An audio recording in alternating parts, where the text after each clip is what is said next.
정민은 싱크대에 기대어 찌개 냄비 뚜껑을 닫았다. 냄새가 조금 심하긴 했지만 뭐 어때? 딸 유리가 좋아하는 김치찌개니 충분했다. 시계를 보니 오후 6시 45분. 결혼 8년 차. 오늘은 그들 부부의 결혼기념일이었다.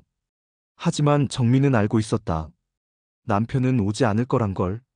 엄마, 아빠 언제 와? 유리가 물었다. 눈은 아직도 교과서에 꽂혀 있지만 목소리엔 기대가 섞여 있었다. 그 전에 여러분은 지금 어디에서 이 영상을 보고 계신가요?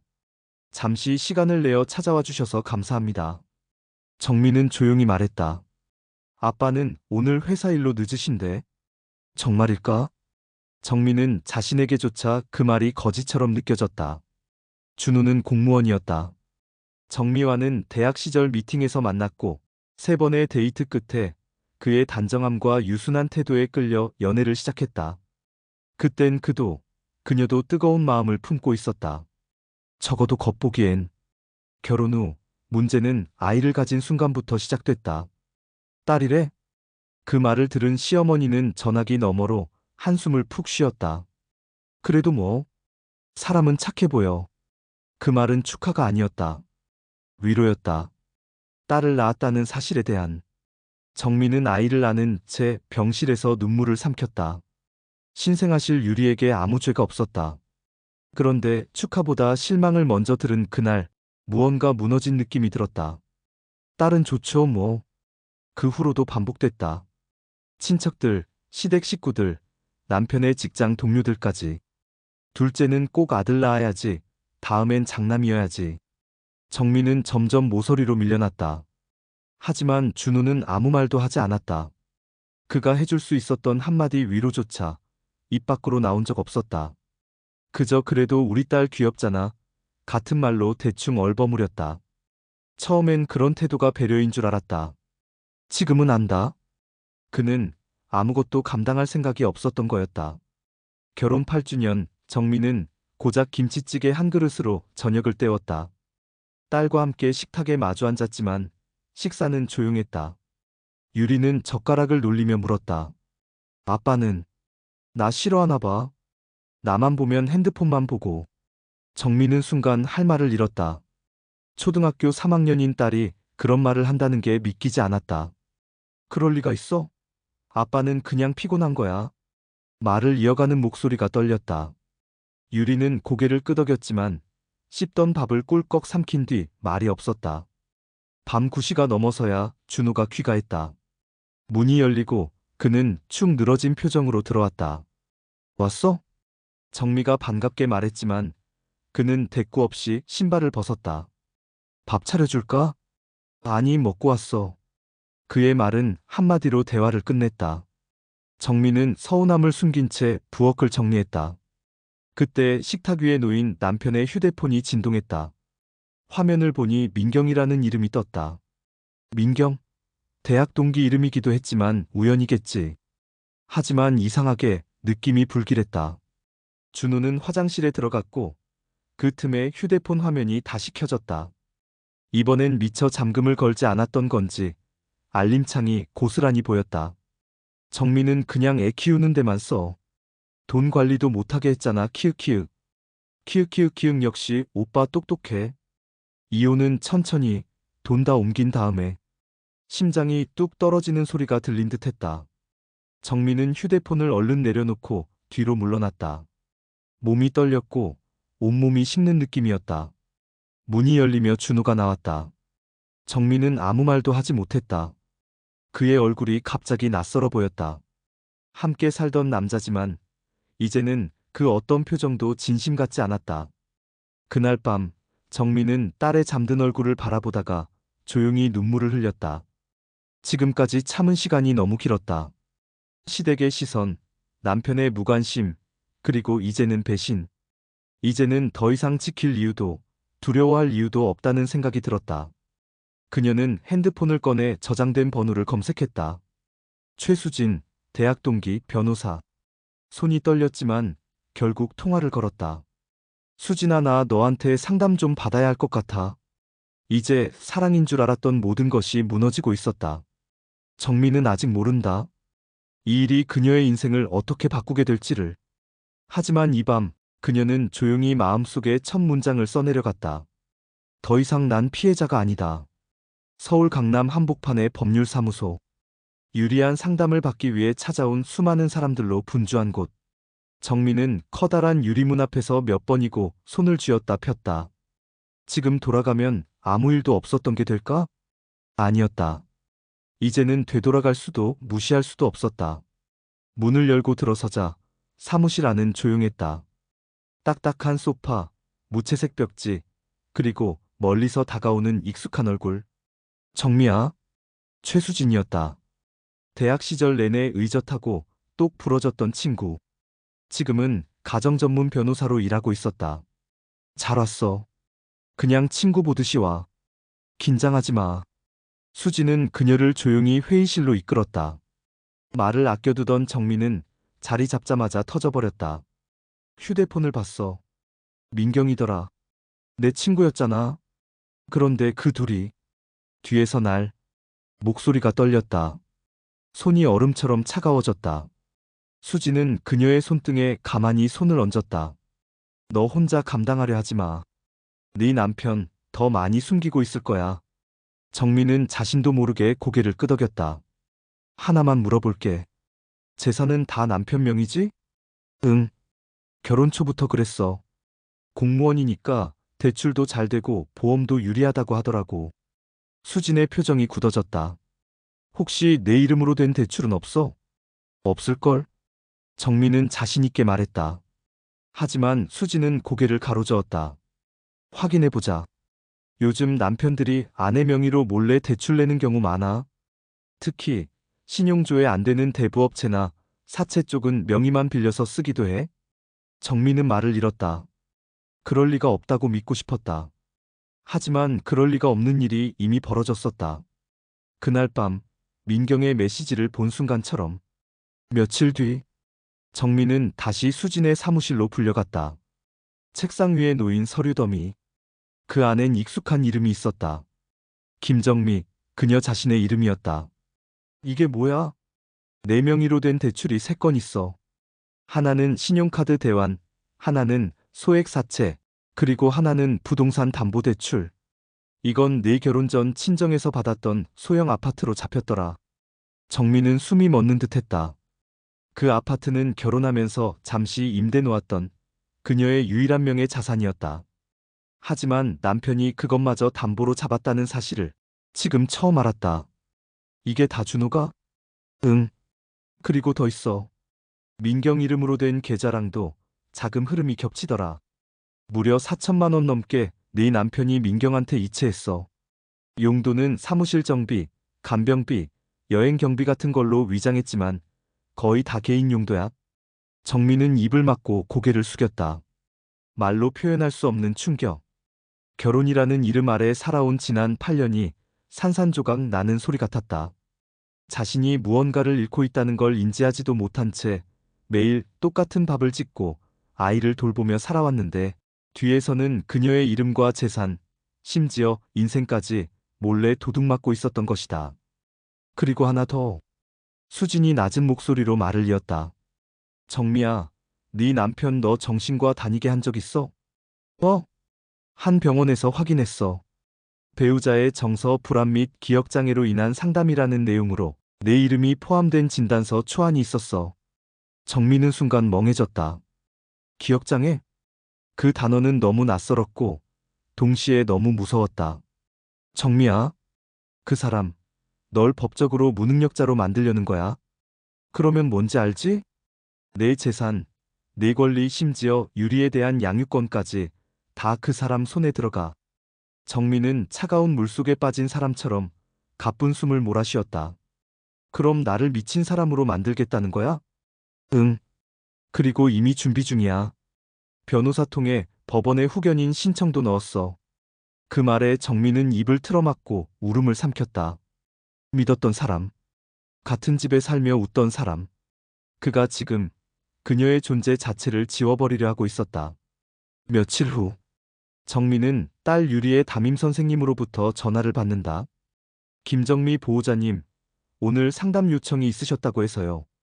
남편분이 양육자명의 변경을 요청하셨는데 혹시 알고 계셨나요? 정민은 그 자리에서 몸이 굳었다. 눈앞이 캄캄해졌다. 이건 단순한 배신이 아니었다. 그는 정미를 완전히 사회적으로 고립시키려 하고 있었다. 엄마라는 이름도, 아내라는 자리도, 한 인간으로서의 권리조차도. 정민은 거울 앞에 앉아 오래도록 자신을 바라보았다. 피곤한 눈, 마른 뺨, 다 빠진 머리카락 몇 가닥. 그녀는 속삭였다. 더는 안 속을 거야. 더는. 그녀는 눈물 닦은 손으로 핸드백을 들었다. 그리고 다시 수진의 사무실로 향했다. 이제 그녀는 더 이상 피해자가 아니었다. 숨죽인 아내도 조용한 며느리도 아니었다. 그녀는 살아야 했다. 자신을 위해, 그리고 유리를 위해. 정민은 방 안 책상 앞에 앉아 한 장의 종이를 꺼냈다. A 사용지 위엔 깨끗한 여백이 펼쳐져 있었고 그녀는 거기다 단어 하나를 적었다. 증거. 그 아래로 작은 글씨를 이어 써내려갔다. 통장 거래 내역, 대출 계약서, 병원 진단서 사본, 민경 계좌 정보, 그리고 마지막 줄에 망설이다 조심스럽게 적었다. 유리의 상담 기록. 그녀는 흔들리는 손으로 펜을 내려놓았다. 증오만으론 부족했다. 감정만으론 이길 수 없다. 지금부터는 아주 차가워져야 했다. 수지는 그녀를 도와 꼼꼼하게 전략을 짰다. 준호가 민경에게 보낸 자금 내역을 따라가기 위해 계좌 추적 동의서를 작성했고 금융거래 정보 제공 요청서를 정식으로 제출했다. 그러는 사이 정민은 조용히 병원을 찾았다. 저 지난달에 제 이름으로 진단서가 발급된 걸로 알고 있는데요. 그녀의 질문에 병원 직원은 한참을 확인하더니 눈을 크게 떴다. 아, 네. 보호자분이 오셔서 발급받으셨습니다. 아, 여기 서류에 서명된 게 김정민님 본인으로 되어 있네요. 정민은 싸늘하게 웃었다. 제가 한 번도 방문한 적 없어요. 그녀는 신분증을 꺼내 직원에게 보여줬다. 위조로 신고하겠습니다. 직원은 당황했고 병원은 이미 흔들리고 있었다. 그 병원이 준호가 고정적으로 거래하던 병원이란 사실까지 알게 된 건 며칠 뒤였다. 그리고 어느 날 밤 정민은 거실에 앉아 몰래 설치한 CCTV 녹화 영상을 확인하고 있었다. 영상 속의 준호는 혼자 거실에 앉아 전화기를 들고 말했다. 정신적으로 불안하다는 걸 계속 강조해야 해요. 그래야 법원이 후견인 받아들일 겁니다. 진단서 문구는 지난번처럼 그대로 가고요. 목소리는 분명했다. 표정은 침착했고 말투엔 계산이 깃들어 있었다. 그는 그녀의 삶을 서류로 조작하고 있었다. 한 번도 고성으로 싸운 적 없었고 손찌검도 한 적 없었다. 하지만 정민은 깨달았다. 이 사람은 아주 조용한 방식으로 사람을 없애는 법을 알고 있는 인간이었다. 수지는 그녀에게 조언했다. 정식으로 경찰에 고소장을 접수하자. 그리고 동시에 유언장 관련 문서, 양육권 신청서, 4명의로 된 모든 재산 목록을 정리해야 해. 정민은 밤마다 딸이 잠든 시간에 컴퓨터를 켰다.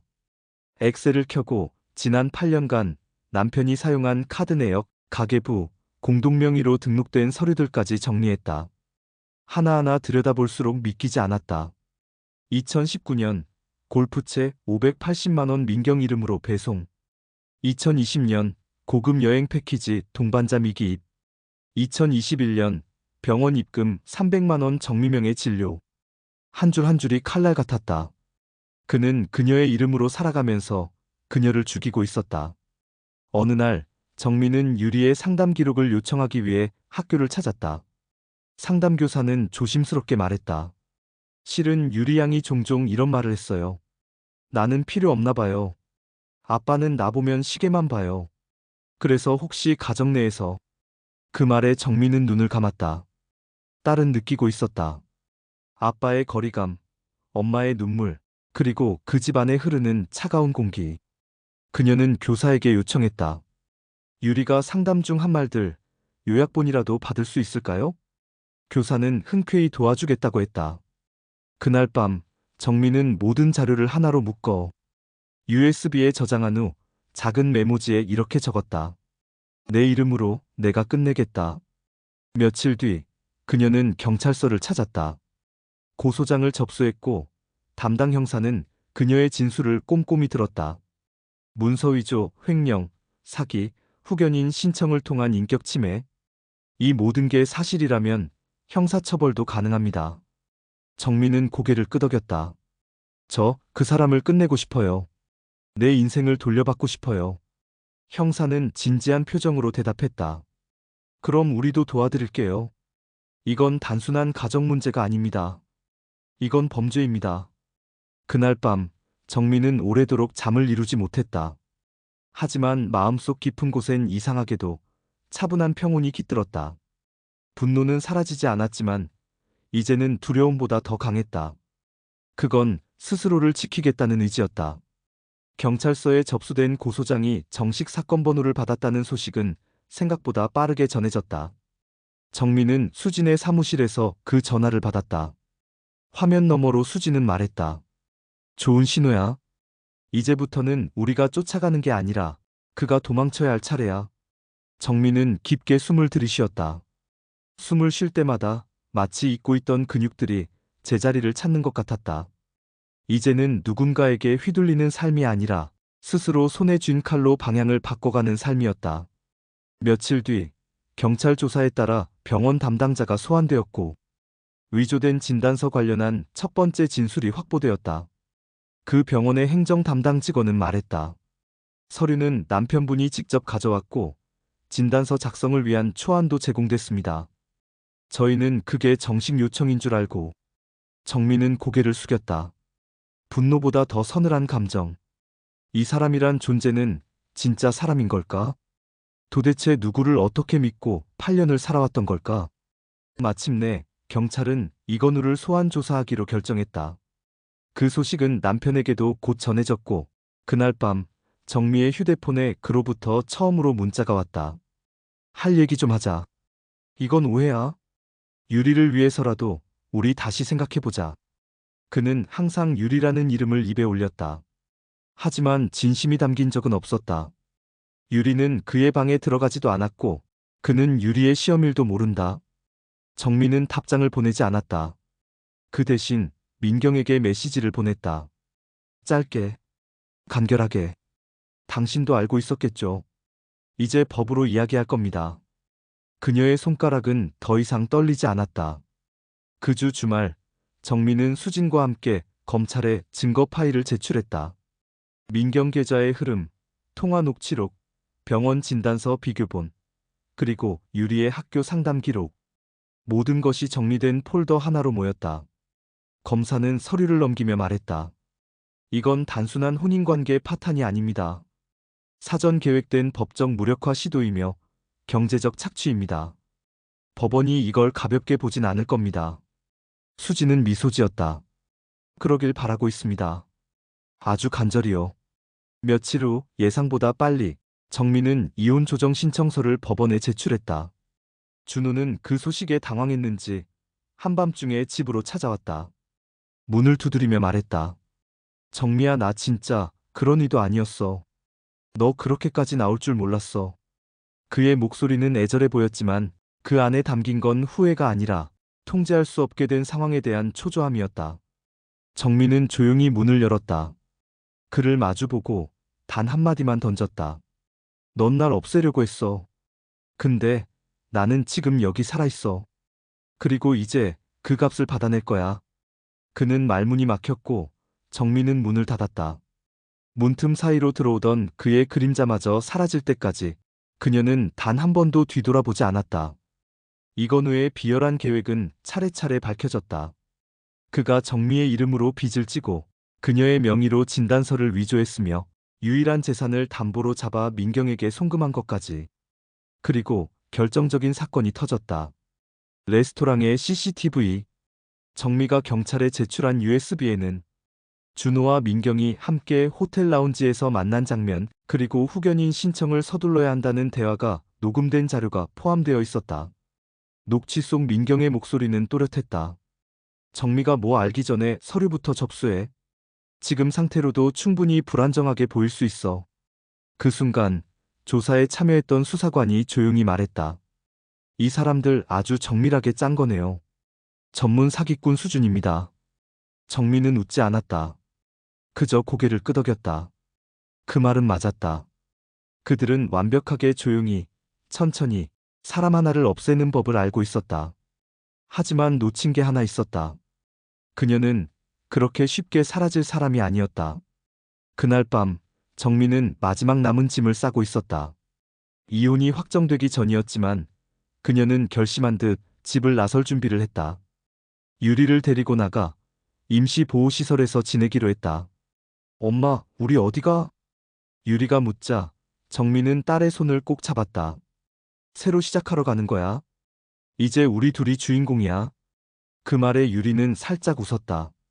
처음 보는 맑은 웃음이었다. 그 순간 정민은 알았다.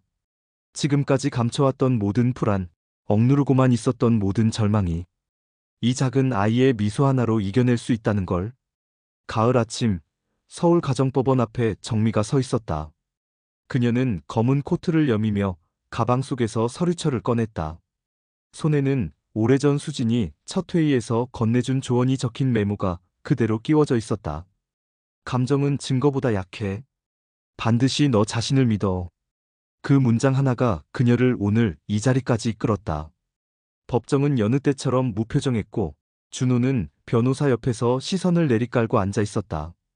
민경은 끝내 증언대에 서지 않았다. 모든 책임을 그에게 떠넘긴 채 조용히 자취를 감췄다.